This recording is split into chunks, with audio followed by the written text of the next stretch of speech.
à vous toutes et à vous tous.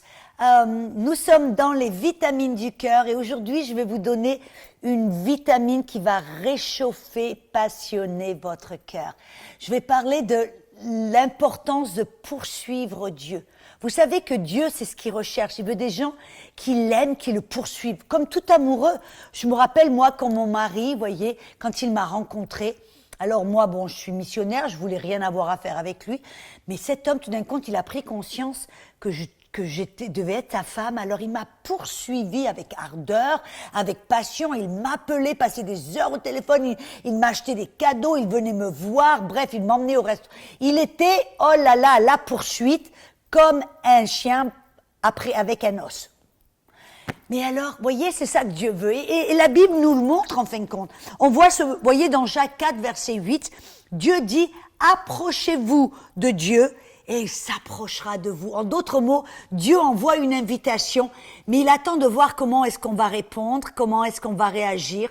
Et selon notre réaction ou notre attitude, Dieu va engager une love story. Dieu va engager une passion entre deux amoureux. Amen.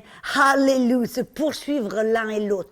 Et voyez, ce principe se trouve tout autour de la Bible. Parce qu'on a cette notion que c'est Dieu là qui nous court derrière et qui nous court derrière et puis nous on est là, ouais, bon d'accord, on a un peu de temps pour toi, d'accord. Non. Vous voyez, Dieu n'est pas comme ça. Jésus n'est pas comme ça. Et vous savez, moi, ça me rappelle en fin de compte, on voit quand Jésus, vous vous rappelez en Jean 6, 66, quand il a déclaré que celui que, s'il ne mangeait pas son corps et buvait son sang, alors il n'aurait rien à faire avec lui. Et puis, alors des milliers, hop, ça, l'exode, des milliers qui sont partis.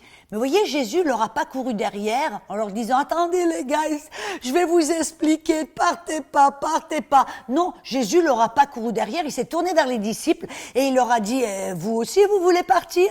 Et il leur a dit, ben non Jésus, ben vers qui on va aller? C'est toi qui as les paroles de vie.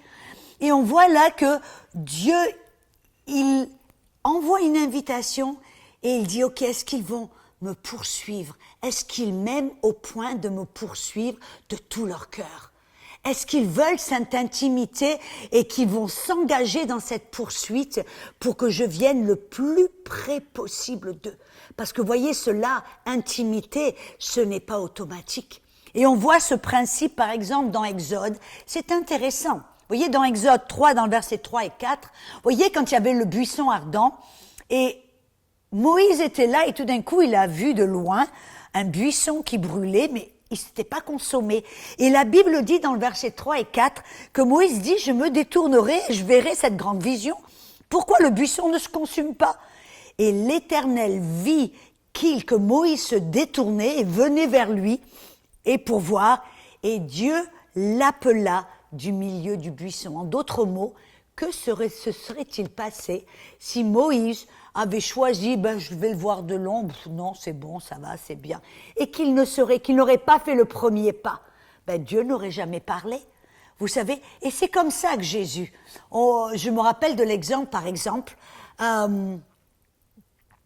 Dieu est comme on dit un gentleman, il va par invitation, il envoie des invitations, mais c'est à nous de répondre, de venir. Et par exemple, quand sur la route d'Emmaüs, après la résurrection, il y avait ces deux disciples qui avaient un peu la tête tristounette. Et Jésus, là, tout d'un coup, il marche à côté d'eux, il dit, mais pourquoi vous avez l'air tout triste, là? Et ils leur ont dit, tu es le seul en Jérusalem, tu sais pas ce qui s'est passé? Puis ils ont commencé à lui parler de Jésus. Et alors là, Jésus a commencé à expliquer ce que les prophètes disaient. Et puis, tout d'un coup, la nuit, il commençait à tomber.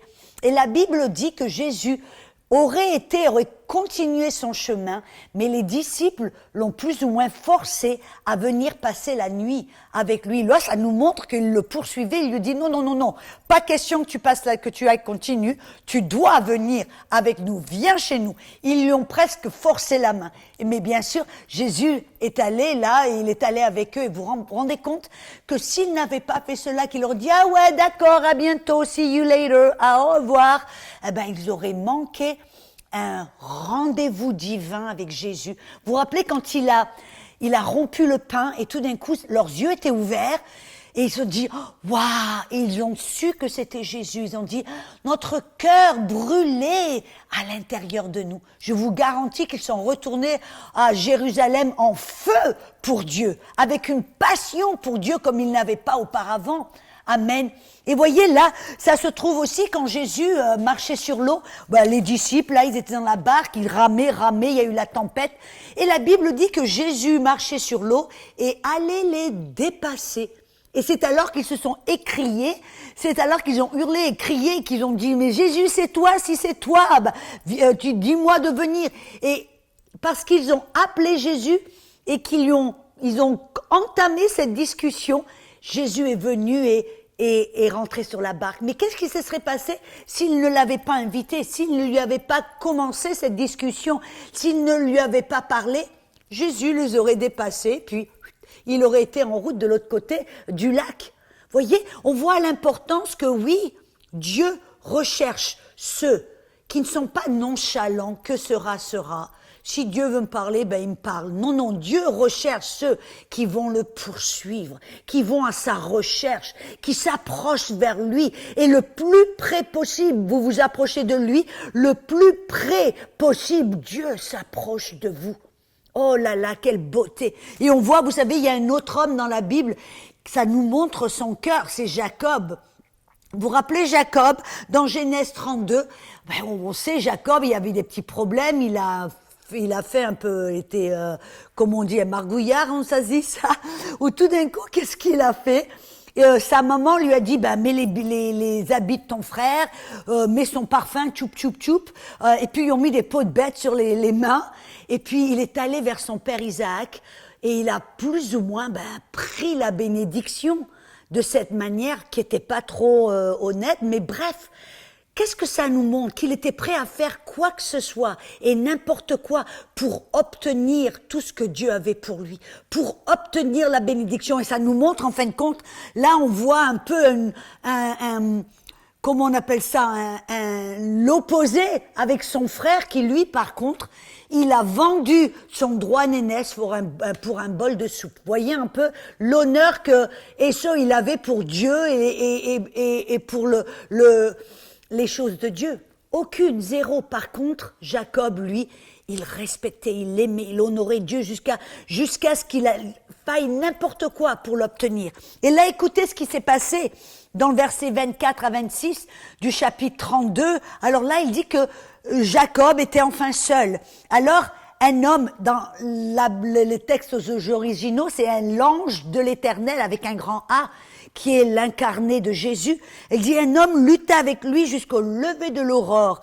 Voyant qu'il ne pouvait le vaincre, cet homme le frappa à l'emboîture de la hanche, et l'emboîture de la hanche de Jacob se démit pendant qu'il luttait avec lui. Et l'ange dit, laisse-moi aller, car l'aurore se lève. Et Jacob répondit, non, je ne te laisserai point aller, que tu ne m'aies béni. Voyez la ténacité, l'ardeur, l'amour, le combat que Jacob avait. Pourquoi? Parce qu'il honorait le Dieu. Il en voulait plus, il voulait tout ce que Dieu avait pour lui. Et il était prêt à faire n'importe quoi et à aller jusqu'au bout. Vous voyez, il n'avait pas cette que sera, l'attitude nonchalante, si Dieu veut me bénir, il me bénit. Voilà, si Dieu veut être intime avec moi, il le saura, il sera... Non.